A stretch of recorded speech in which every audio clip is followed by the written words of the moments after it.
How you doing? This is Michael Stewart, president of Methodist Charlton. And I'm here at this Celebration Life event because it's just important that we take full ownership of our lives, of our body, and our health. And this is an opportunity for Charlton to partner with community in order to make sure the word is out there. Sometimes people don't do because they don't know. And so our hopes are by having events like this, we're able to share the information, encourage them, support them so that they may take back their life and celebrate it. Hi, my name is Sylvia Powers. I am the founder and executive director of the Celebrating Life Foundation. We are so excited to be here at Methodist Charlton Medical Center hosting our first Reclaim Your Beauty. We have celebrity makeup artist Tyree J showing survivors and caregivers how to enhance their look. This has been an absolutely amazing experience. We've had over 100 breast cancer survivors and caregivers respond to our call to reclaim their beauty.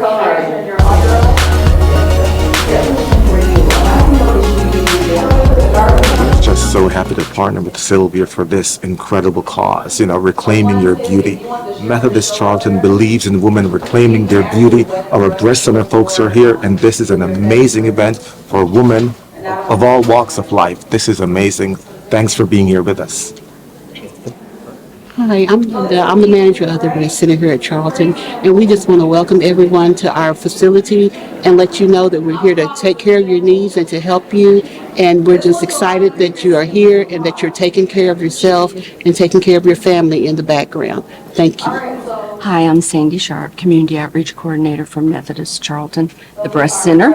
Very happy to be here today. We're going to touch a lot of lives, and I encourage everyone to come and get their mammograms at our facility. Thank you. It was really important for me to be here as a makeup artist. I love giving back and teaching women how to reclaim their beauty, how to recreate those looks on themselves, just because I know that they're going through losing eyebrows and losing different things, and so this is their way to reclaim their beauty. Toner just to clean the skin, make sure the skin is smooth, and I just sweep it quickly across the skin so it adds hydration. And you always go based on your skin type. So if you are a combination but a little more oily, your combination oily. So with the primer, I always recommend this e.l.f. primer that I'm using, just because it has like a sticky consistency. Can you all hear me? Yes. They have a sticky consistency, so anytime it's sticky, the makeup actually sticks to it.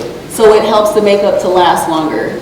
Okay, so we filled in the bottom line. It does not have to be perfect. So now you go in with the top line and you are going to connect it. And I always say start at the tail of the brow, just because you don't want to put too much here because then it just makes it look blocky. You want your brow to be as natural as possible. So you're drawing the top line and do soft strokes. Because if you do like a harsh line, it just makes it a lot harder to blend. We want this to be as easy as possible. So you're doing the top line. So you'll take the end of the brow, lift it, because it gives that lifting effect. And see, now you're cleaning up your brow.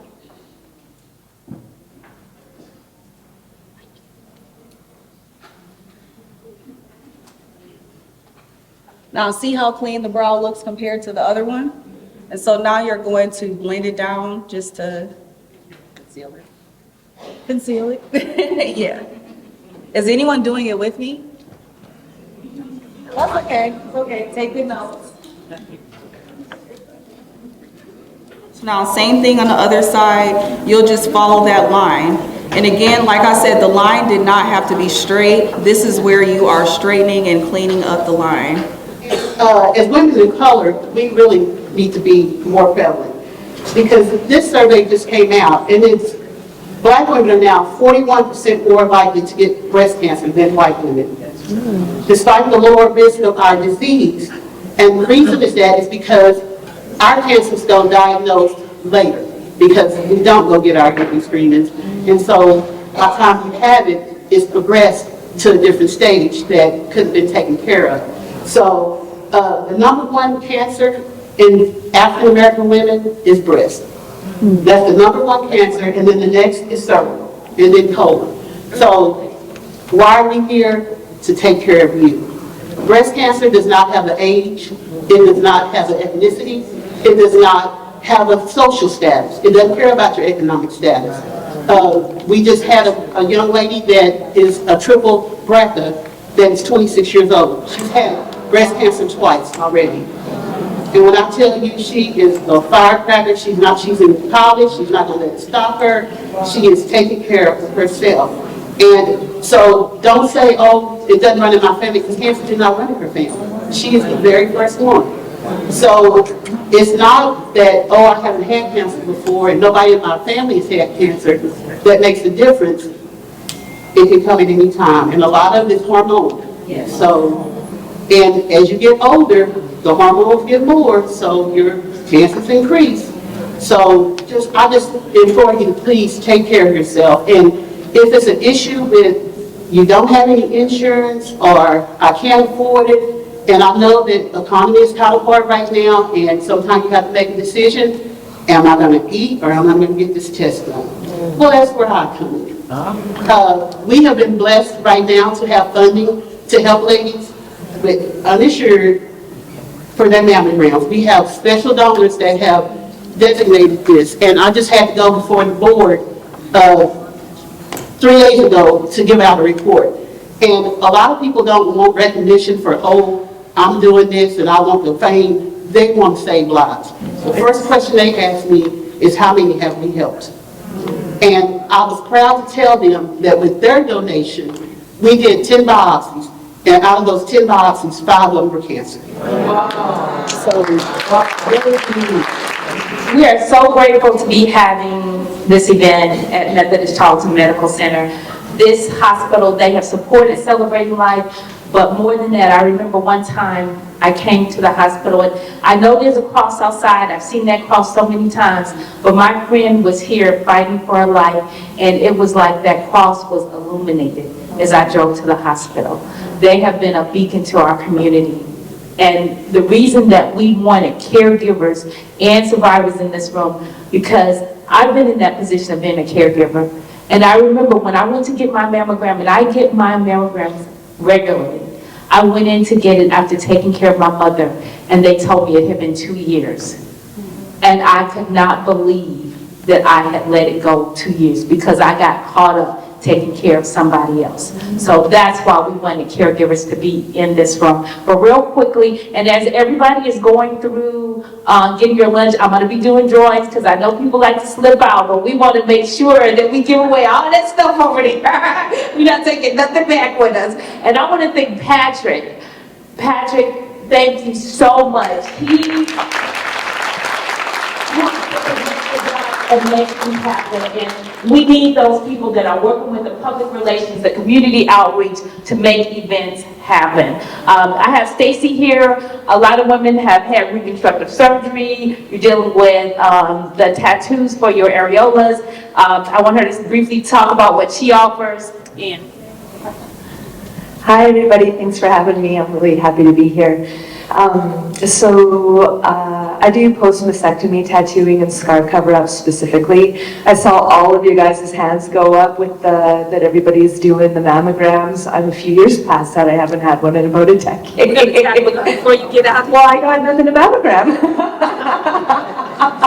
So anyways, I wanted to talk a little bit, but I'll keep it short, about the trauma, mastectomy trauma. I had a reconstruction, my implants were recalled, I got sick from them. It was, hell after the first hell, you guys know. If you're scarred, you've been in the same shoes that I have. So I started this whole business around at least doing areola tattoos. I'm like, well, here's something, some way that I can give back a little bit. But I made stick-on nipples. I have little temporary tattoos, stick-on nipples, and I brought a bunch to give to you guys because I feel like what I wanted to share, is it okay if I spend a minute? I didn't even ask you, I'm sorry. It's like once you're scarred and you go through that mastectomy trauma and you're left with those scars, I feel like when we look in the mirror, well, let me speak for myself anyways. When I looked in the mirror, it was like it kept the trauma alive a little bit more than I was happy with. So what I wanted to share was just like, if you guys feel the same way, just please try to breathe through it, because trauma stays stuck in our body with our breath. And we can free it with our breath, which might lead to tears, which is cleansing, right? So, but, you know, if you're missing some nipples, that'll help, and I have some to give you. So now you're going to go into, I always start off with the outside, just because you're putting that darker color there to create dimension in your eye and to really show your eye shade. So Shelby has more of kind of like almond shaped eyes. So I want to go for a dark brown. So with your daily look, you're not going too dark. So we're not making it too smoky, but something just subtle enough to where it's a little bit darker, but not too much. So see how subtle this is? Put your chin down. Yeah. So see how it's bringing out the shape of her eye. And actually when you start off at the end, same thing, circular motions, you want to diffuse that color out. Because you don't want it to just set it there and then it's sitting there. You want to actually blend it out. Just like that. Was it similar to coloring? Very similar to coloring. So like you're shading it in. So think of if you have a pencil where you're lightly shading it in, just like that. And you can dust off any excess product.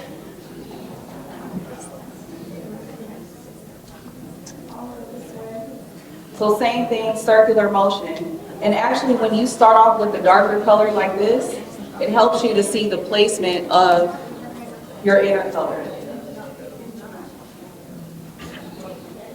Can you tell us what brush you're using? What type of brush? Yeah, so this is the same blending brush we used the first time. So some people use different brush for every single thing, but we're keeping it very simple. This is what I do every day. I use the same brush for that background color and for that outside, the darker shade. I'm here because I'm blessed, and it's a lot more I need to learn about cancer. I had breast cancer in 2015.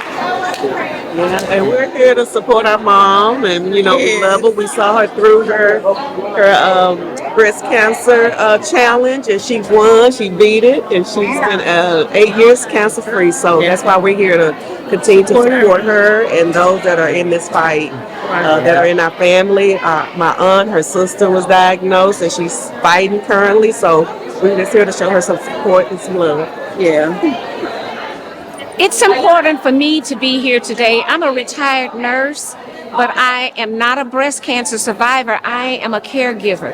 So despite the fact of being retired or not having, or being a survivor, I can still learn from these events, because I meet people all the time and sometimes they just want to know, where do I go? What do I do? And so I am able to supply, just even if it's just to say call Methodist or go by Methodist. This is a learning experience. This is an emotional experience, because both of my parents died of breast cancer, father prostate cancer. My daughter is a 10-year breast cancer survivor, so I'm still learning.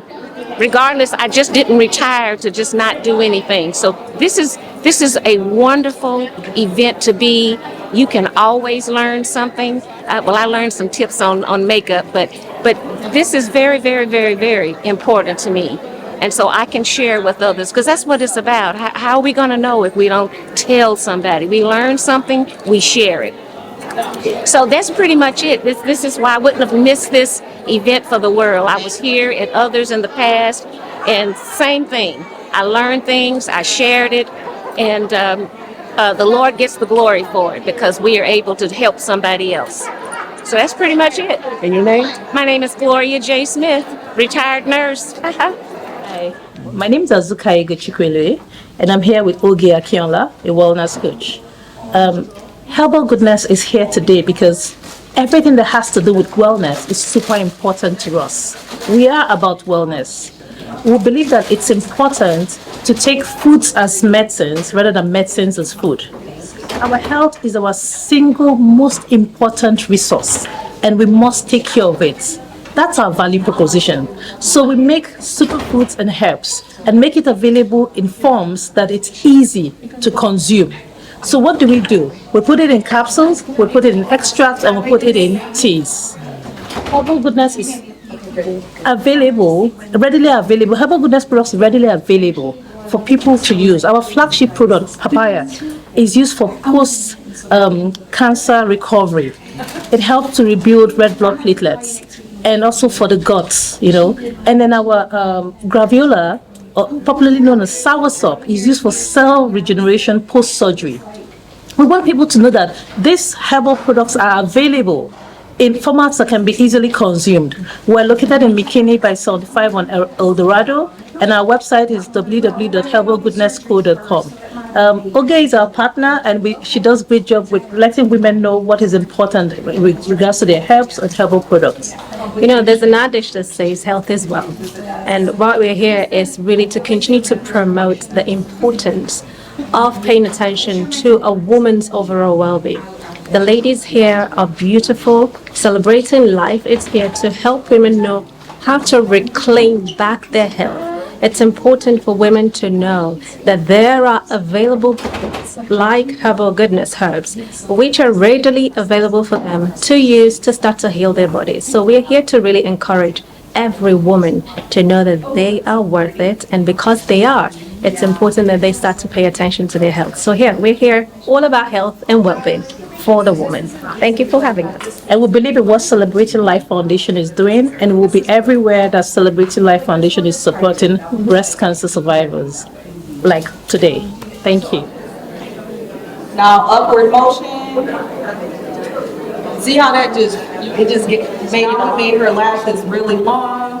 And once you feel like you need just a little bit more volume, take the brush, do the wiggle effect. So put it at the root of the lash, and wiggle upward. Michael Stewart, so really excited, man. I feel like I'm in the secret war room for the ladies. I got these dark circles because you don't look me in the next. We're just so excited. I represent Charlton. I've been here about a month, so I'm a rookie on the All-Star team, right? And so we're excited to be able to support Celebrate Life, right? And at Charlton, what I shared last week at an oncology event, I shared here with the breast cancer event, is at Charlton, we are taking back our narrative. And the event last week and this week is about taking that narrative back, right? We're talking about championing that cancer and all its ugly faces are not to define who we are. It is not a death sentence. And that's the same thing for Charlton. We are not going to be defined by anybody else but the hard work that these amazing men and women do day in and day out. I shared with the group last week, we have almost 8,000 people who come to our nursery department every month. Those people come here looking for a fighting chance, looking for an opportunity to improve their life, to better their life. So that's the story we're going to tell. That's the story we're going to champion. That Charlton has been here for 50 years. We plan on being here for 100 more to continue to support and take care of the people who want to take back their life, who want to control their narrative, and not be defined by what others say, but what the statistics say, by what the science says. Because at the end of the day, there's only one individual who determines our future, and that's Almighty, right? And so with that, we're going to do everything we can to support you as long as you're doing what you can to support yourself. Amen? I feel like I'm getting ready to preach over here. So we're here as volunteers to help to organize this program, this event. And as RNs, our jobs here is just to educate, to empower, and encourage the cancer survivors and their caregivers. And also we give health education to these breast cancer patients so that they will do their mammograms when they are supposed to. They will do all the necessary tests that they are supposed to, and encourage them also on other family members to do it when it is time for them to do it. We are here to support them. We are here to make sure that they take care of themselves, go for their annual visit, annual exam, and take their medications, for those of them that are on medication, they are taking medicines, and overall health. You know, and also tell them that breast cancer is not a death sentence. Not a death sentence. So we are happy to be here to support them and make them feel good, and they are so happy too. So the bear is, the thing about it is it has a booklet that has simple tips for coping with the side effects of chemotherapy. And there's just some great little tips in here for you. So hopefully you guys will enjoy it and it'll benefit you as you continue on your journey.